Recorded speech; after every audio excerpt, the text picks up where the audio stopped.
Okay, now the next topic is phase and phase difference. So actually this part is not included for the current syllabus. This part is skipped due to the current situations, but also we consider the basic concept about this topic. Then what is when we can call the waves are in phase with each other or they are out of phase with each other. I have considered two waves. This is also called as superposition of the two waves. One wave you can see how is the nature, and second wave is you can see also the nature.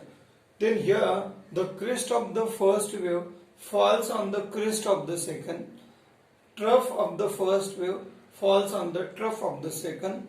Crest on crest, trough on trough. If the two waves are mixing with each other in such a way that the crest of the first falls on crest, trough on trough, then these two waves are said to be in phase with each other. The phase difference is 0. Then they can form a single resultant wave.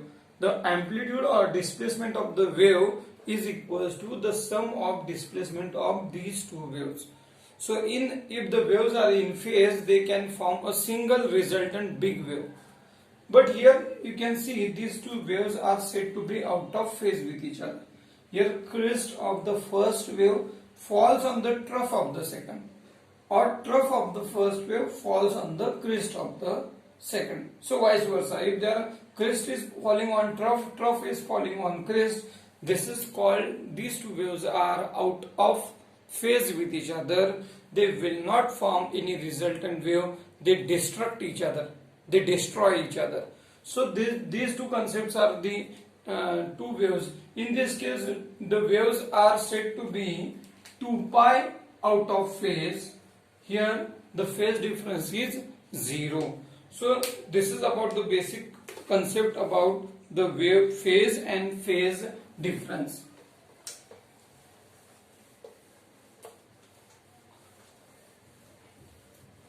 After this, what is the next topic?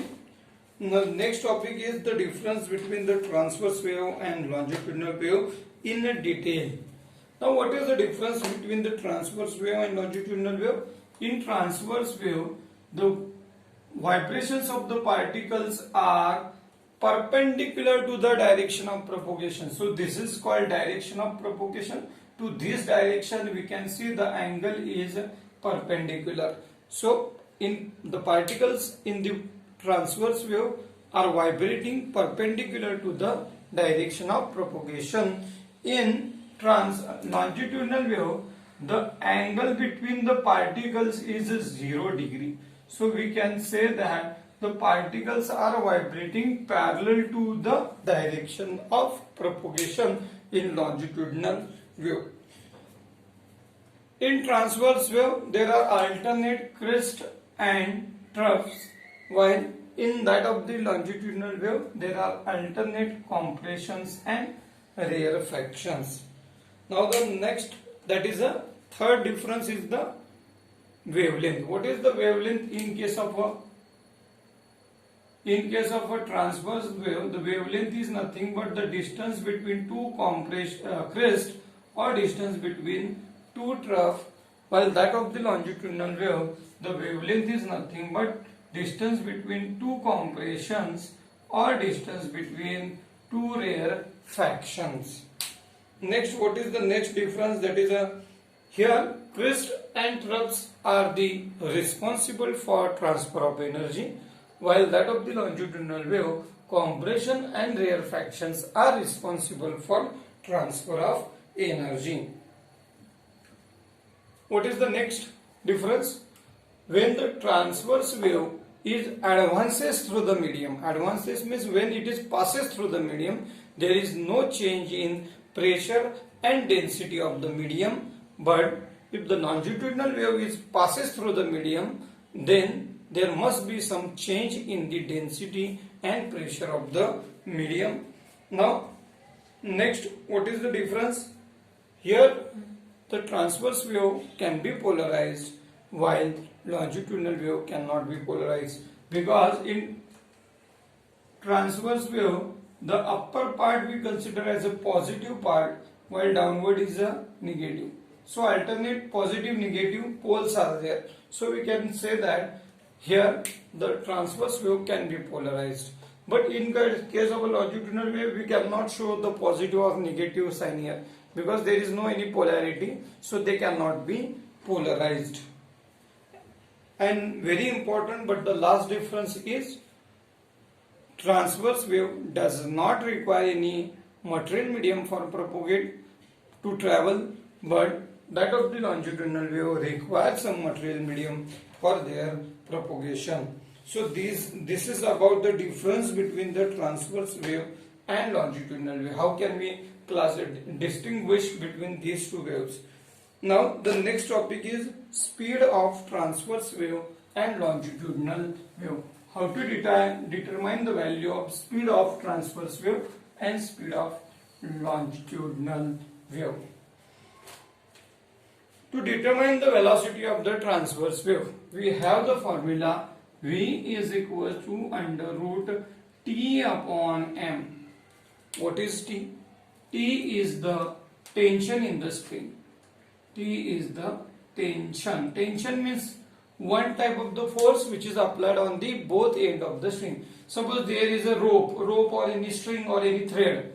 In that case, we cannot apply only from the one end. So we should apply the force on the both end. So the force applied on the string, on the thread, that force is called tension. So here tension in the string is the T, and M is called linear density. What is linear density? There are three types of the densities. For example, linear density means mass per unit length distributed on the wire. Second is the surface density, mass per unit area. And third is the volume density, mass per unit volume. So there are three types of the densities. Out of that we have M. M means linear density. So this is about the how to determine the velocity of transverse wave. So this is the formula to determine the velocity of transverse wave. What is the formula for longitudinal wave? It is V is equals to under root E upon rho. What is E? E is called modulus of elasticity. This term we can very clearly see in chapter number 6, mechanical properties of solids. In that case, we can see very clearly what is the meaning of the modulus of elasticity.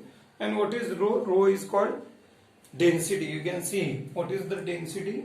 So it is a volume density, mass per unit volume of the conductor. So by using these two formula, we can determine here by using the transverse wave velocity of longitudinal wave.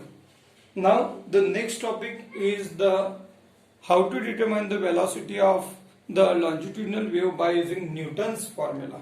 So this is one of the important topic for your exam point of view.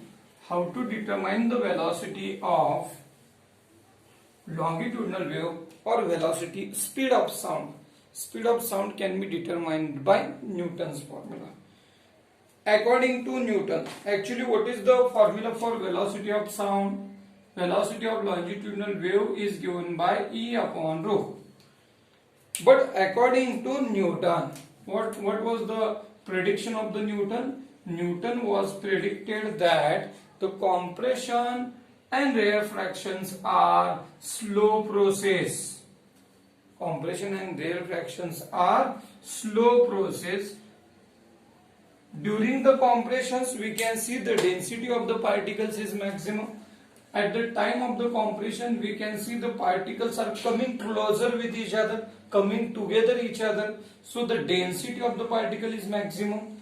In that case, at the time of the rarefaction, we can say the particles are widely separated from each other. The spacing between the particles is maximum. So we can say that the density of the particle is minimum at the time of the rarefaction. At the time of the compression, the density is maximum. At the time of the rarefaction, the density is minimum. And in sound, there are alternate compressions, rarefactions. Compressions, rarefactions are produced. Now, According to Newton, compression and rarefactions are slow process. At the time of the compression, when the particles are coming closer with each other, they produce heat. At the time of the compression, they produce heat, but at the time of the rarefaction, according to Newton, at the time of the rarefaction, these particles got a sufficient time for dissipation. Dissipation means removal of the heat. So heat is produced at the time of the compression, and that heat is removed at the time of the rarefaction. So here the temperature after every compression and rarefaction is constant, or it is same. So according to Newton, the compressions and rarefactions are isothermal process. What is iso? Iso means same. Thermal means temperature of the system. So according to Newton, here at the time of the compression heat is produced, and at the time of the rarefaction it got a sufficient time for dissipation to remove. Then heat is constant, or temperature of the wave is constant, medium is constant, so we can say that these are isothermal process. Iso means same, thermal means temperature. Then Newton replaced the modulus of elasticity by atmospheric pressure elasticity. So he replaced E by P, atmospheric pressure P, and the value of atmospheric pressure is given by HdG. The value of atmospheric pressure is given by HdG. Now what is the meaning of HdG? Okay, how can we write the formula above? We should write instead of E as a P, and again we should put the value of P as a HdG. Then above equation of longitudinal wave or sound wave can be written as, how can we write the above equation? So we can write V is equals to under root P upon rho, and instead of P, what we can write? HdG. HdG is the formula of pressure. So V is equals to under root HdG upon rho. Now what is H, what is D, and what is G? And what about rho? H means height of the mercury. Height of the mercury at NTP. NTP means normal temperature pressure. What is the temperature at NTP? It is 0 degrees Celsius. At 0 degrees Celsius, what is the height of the mercury? The height of the mercury at 0 degrees Celsius is 0.76 meter. So this is H, height of the mercury. What is the density of mercury at 0 degrees Celsius? It is nothing but density of mercury, Hg. What is it? Is 13,600 meter kilogram per meter. What is the value of density of the mercury? It is 13,600 kilogram per meter cube. So this is the density of mercury at NTP. NTP means 0 degree temperature. What is the G? So G is very common. You have already seen in your 10th standard chapter number 1, gravitation. So G is acceleration due to gravity. What is the value of this G? It is 9.8 meter per second square. And what about the last term? That is a density. So it is the density of the air medium. What is the density of the air medium? 1.2. The density of the air medium is given by 1.293 kilogram per meter cube. So we can see the difference between the density of mercury and air medium. It is 13,600 and it is just 1.2. So the density of mercury is much greater than that of the air, because mercury is one type of the metal which is available in the form of liquid. So this is the exception for the solids. Actually maximum metals are in the form of the solid. This is the only exception. So this is the density of the mercury and this is the density of the air. Now Put the values of all these values in above equation of velocity of the sound. Then what will be the formula becomes? V becomes, put the values here. What is the value of H? It is 0.76 in SI unit. What about density? 13,600. Then put the value of G. It is 9.8. And finally put the value of density of the air medium, 1.293. If you solve these terms, then what will be the answer? If you solve these all terms present in this square root, the final answer will be 279.9 meter per second. What is the answer according to Newton?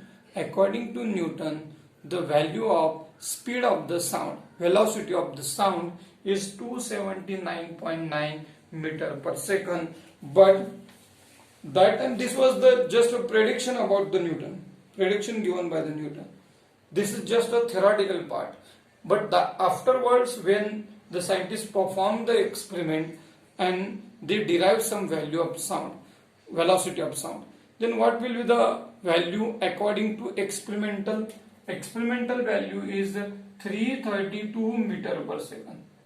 This is experimental value, and we validate the experimental value. We accept the experimental value because they have performed the experiment and they give the value. So this is the experimental value and this is according to Newton. So how much is the difference between these two? So the difference is large. What is the difference? The difference is about 16% difference in Newton's value and experimental value.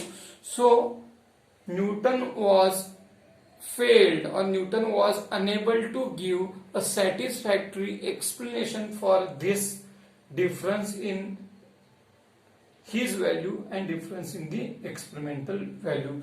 So this is about the Newton's formula to determine the velocity of sound, and the value of velocity of sound according to Newton is 279.9 meter per second.